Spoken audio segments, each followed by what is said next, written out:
नमस्कार। मैं हेमचंद्र और आप देख रहे हैं सही बात। दरअसल स्थिति गोड्डा में जो हो गई है वो है कि एक अनार और 100 बीमार वाली बात। मैं इसलिए कह रहा हूँ कि एक अनार के पीछे मैं इसका फिर खंडन करूँगा कि अनार है क्या, लेकिन तीन बड़े बड़े जिले के जो है जिले के अंतर्गत पड़ने वाले जो तीन बड़े पॉलिटिशियन हैं वो इस चक्कर में फंसे हुए थे। एक ने तो बहुत पहले ही इनसे अपने को अलग कर लिया, जहाँ वो जो चीज़ चाहते थे वो नहीं हो पाया। फिर दो के बीच संघर्ष चलता रहा और फिर उन दोनों में से एक ने बाजी मार ली। तो हम कह सकते हैं कि जिनके हिस्से ये अनार आया है वो तो बहुत खुश हैं, लेकिन बाकी जो लोग हैं, दो छूटे, उनमें एक ने अपने को सरेंडर मान लिया है, कर दिया है, लेकिन एक अभी भी लगे हुए हैं। हम बात कर रहे थे ये इस अनार के बारे में नहीं, ये एक अस्पताल की बात है। जो अस्पताल गोड्डा जिला में बनना था और वो ईसीएल के फंड से बनना था, लेकिन उस पे तीन जो है नेता, उसमें पहले जो सबसे पहले जो लगे उसमें गोड्डा सांसद निशिकांत दुबे थे। उन्होंने इस अस्पताल को अपने अलग इलाके में बनवाना चाहा इसी फंड से। दूसरे बाद जो बात आई कि सांसद जी, उसके बाद उन्होंने सोचा कि अगर वहाँ नहीं बनता है जहाँ वो चाहते हैं तो हसदिया उन्होंने चुना। बात वहाँ भी नहीं बनी तो अंततः सांसद जी ने खुद को इस प्रोजेक्ट से किनारे कर लिया। बच गए दो लोगों में एक महागामा की विधायिका जो है दीपिका पांडे सिंह जी हैं। वो इस अस्पताल को अपने महागामा की कोशिश में लगी रही। उनके पास ही जो ईसीएल का जो जहाँ से कोयले का खनन होता है, एक जो बड़ा इलाका है, वहाँ के जो विधायक हैं, बड़े विधायक लोविन हेम्ब्रम जी, तो लोविन बाबू भी लगे हुए थे कि ये अस्पताल जो है, इतना बड़ा अस्पताल, इतनी बड़ी प्रोजेक्ट है, वो हमारे इलाके में बने, क्योंकि आदिवासी समाज उससे जुड़ा है और ख़ासकर वो परिवार जिनका जो विस्थापित परिवार है, जिनकी ज़मीन से कोयले का खनन होता है और उनको ये सुविधा मिले।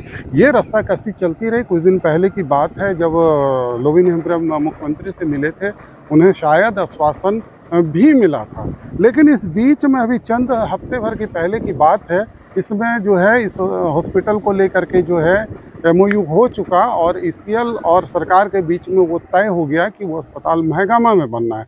अब इस बात को लेकर के लोविन बाबू खासे नाराज हैं। उन्होंने प्रेस मीडिया से बात करी है और इस दौरान उन्होंने बात के दरमियान में जो गुस्सा दिखाया उसमें साफ तौर से कहा कि ये जो निर्णय मुख्यमंत्री जी का है, हेमंत सोरेन को आने वाले दिनों में बहुत भारी पड़ेगा।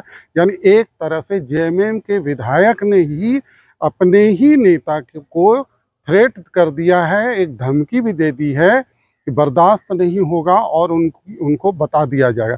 यानी पार्टी के अंदर जो माने कुछ योजनाओं को लेकर के, हालांकि लोविन हेम्ब्रम की जो बात है वो लोविन हेम्ब्रम के बारे में हम सभी जानते हैं कि वो बराबर इस तरह की बातें जो सरकार खास करके कुछ मुद्दों को लेकर के, मुद्दा भले ही उनका वाकई है कि उनका कहना भी है कि मुद्दा जो भी हमने उठाया है वो भले ही हेमंत सोरेन को नाराज़गी हो, लेकिन चुनाव में जाने से पहले जो मुद्दा था उसी को उठाते हैं। तो इस तरह की बात चलती रही। अब उन्होंने साफ कहा है कि इस अस्पताल को लेकर मैं सीधे तौर पर न्यायालय की शरण में जाऊंगा और सरकार को भी बता दूंगा। आइए सुनते हैं कि उन्होंने इस मामले पे क्या क्या कहा है। क्या है नहीं है ये तो मैं नहीं बता सकता, और अगर नाराज भी हैं तो चूंकि हम वाजिब बात बोलते हैं, सही बात बोलते हैं, उन्हीं की बोली हुई बात को मैं बोलता हूँ, इसीलिए नाराजगी होगी। और नहीं तो कुछ कौन चीज़ का नाराजगी, कोई जगह जमीन का लड़ाई थोड़े है। नाराजगी है तो हमको समझ में नहीं आ रहा है कि क्यों नाराजगी है, बल्कि हमको नाराजगी है। नाराजगी इस बात की है कि आप लोगों को शायद पता ही होगा, ये अभी